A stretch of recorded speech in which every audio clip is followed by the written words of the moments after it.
किसान भाइयों नमस्कार। मैं आपको इस वीडियो में पपीते की खेती के बारे में जानकारी देना चाहता हूं और इस खेत में मैं आपके लिए बताने वाला हूं कि इसके अंदर मेड़ के ऊपर पपीता की खेती कर रखी है किसान ने और बीच बीच में क्यारियाँ बना रखी हैं जिसके अंदर प्याज और भिंडी की खेती करता है। ये बीच बीच में प्याज की खेती कर रहा है। ये आपको दिखाई दे रहा है, ये क्यारियाँ, इनके अंदर प्याज लगा रखी है और मेड़ के ऊपर पपीता की खेती करता है। और आपको ये पीले पत्ते दिखाई दे रहे हैं पपीते के पौधों में। यहाँ से पपीता हार्वेस्ट हो चुका है। पपीता हार्वेस्ट होने के बाद नीचे की पत्तियाँ पीली पड़ जाती हैं, तो ये कोई रोग या बीमारी नहीं है, ये हार्वेस्ट होने के बाद की अवस्था होती है।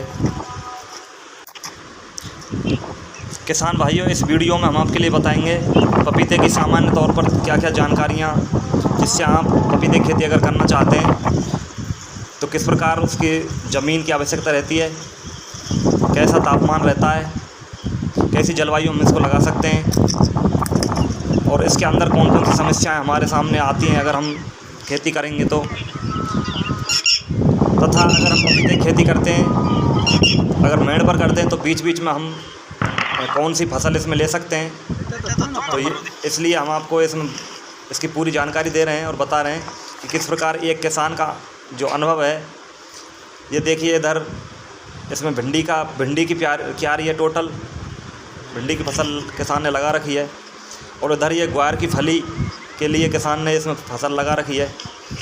तो अलग अलग ब्लॉक बना रखे हैं, बीच बीच में क्यारियों में सब्जियों का उत्पादन किसान ले रहा है तथा मेड़ के ऊपर किसान पपीते का उत्पादन ले रहा है।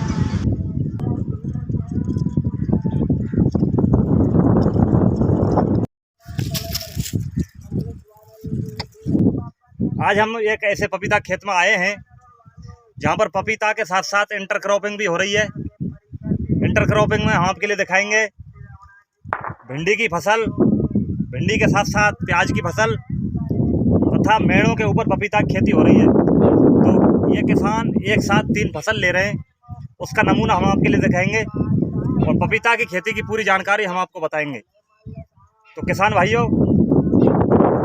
पपीता की खेती के लिए टेम्परेचर जो रहता है वो कम से कम 10 डिग्री टेम्परेचर तथा अधिकतम 40 डिग्री टेम्परेचर में यह खेती आसानी के साथ होती है। 40 से ऊपर 45 डिग्री टेम्परेचर में भी ये आसानी के साथ इसकी सेंस करने की क्षमता रहती है। ये शुष्क जलवायु में भी आसानी के साथ हो जाता है तथा जिन किसान भाइयों के पास सिंचाई के पानी की कमी रहती है वो किसान भाई भी पपीता की खेती लगा सकते हैं, क्योंकि इसके लिए पानी की ज़्यादा आवश्यकता नहीं रहती है। दोमट एवं रेतीली मिट्टी इसके लिए उपयुक्त रहती है तथा ऐसी मिट्टी जिसमें जल निकास आसानी के साथ हो जाता हो, जल भराव नहीं रहता हो, ऐसी। और इसको लगाने का उपयुक्त समय फरवरी मार्च का महीना तथा उधर बरसात के समय में जुलाई से लेकर अक्टूबर तक का महीना उपयुक्त रहता है। फरवरी मार्च में हम पहले इसकी पौध लगाते हैं बीजों के माध्यम से। पौध लगाने के लिए हमारे लिए सबसे उपयुक्त जो व्यवस्था रहती है वो रहती है, हम नर्सरी लगा करके अथवा बेड के ऊपर पौध तैयार कर सकते हैं तथा उसके अलावा पॉलीथीन की पन्नी लेकर के लगभग 6 इंच ऊपर उसकी साइज होनी चाहिए, चौड़ाई लगभग 4-5 इंच होनी चाहिए। उस पन्नी में हम आधा गोबर का सड़ा हुआ खाद तथा आधा मिट्टी मिलाकर उसमें हम बीज को लगा करके नर्सरी तैयार कर सकते हैं और लगभग 6 से लेकर 8 इंच उसकी जब लंबाई हो जाए तो हम उसको खेत में रोपण कर सकते हैं।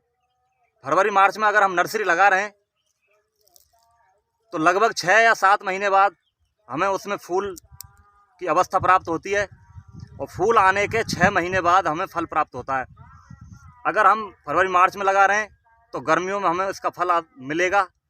उस समय गर्मियों में इसकी प्राइस काफ़ी ऊंची रहती है तथा हम जुलाई से लेकर अक्टूबर तक अगर हम इसकी नर्सरी लगा रहे हैं तो फल हमें अगले साल अगस्त सितंबर के बाद हमें फल मिलेगा। खेत में इन किसानों ने इसकी देसी किस्म लगाई है, घर पर ही बीज पैदा किया है। अगर हम इसकी हाइब्रिड क्वालिटी लगाते हैं, हाइब्रिड वैरायटी लगाते हैं, तो हाइब्रिड में आपके लिए बता देना चाहता हूँ ताइवान रेड लेडी 786 इसकी सबसे अच्छी किस्म मानी जाती है। उसके अलावा कोयम्बटूर फर्स्ट कोयम्बटूर 2 तथा कोयम्बटूर 5, ये किस्म भी काफ़ी अच्छी हैं। और इसकी डवार्फ वैरायटी जो बोनी किस्म है, उसमें पूसा डवार्फ और पूसा नन्हा, ये दो।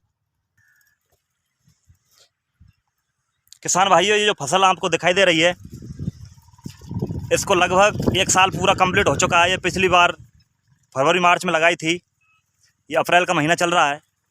तो अप्रैल में ये फल किसान को मिल रहे हैं, इनका काफ़ी अच्छा भाव भी वो ले रहे हैं कि तो फंगस के नियंत्रण के लिए हम मैंकोजेब का स्प्रे कर सकते हैं, तथा मैंकोजेब के अलावा टेबुकोनाजोल, काफ़ी फंगीसाइड मिलती हैं, उनका स्प्रे कर सकते हैं। इसके अलावा इसमें एक वायरस का प्रकोप भी काफ़ी अधिक मात्रा में देखा जाता है।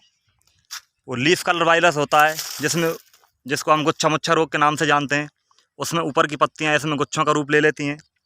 तो उसके नियंत्रण के लिए हमें पहले से ही कीटनाशी का इसमें प्रयोग करना होगा, जिससे उस वायरस से हम बचाया जा सके इस फसल को। अगर किसी पौधे में वो फसल में लक्षण दिखाई देते हैं तो उसका नियंत्रण हम उसको हटा करके ही कर सकते हैं, और हमें बार बार कीटनाशी का स्प्रे करना रहता है, जिससे उसका प्रकोप आगे फसल में नहीं दिखाई दे। किसान भाइयों, ये देखिए, किसान ने पपीते की खेती के साथ साथ प्याज की भी फसल इसमें लगा रखी है। ये इसमें इंटरक्रॉपिंग करता है। ये भी क्यारी इसकी प्याज की है।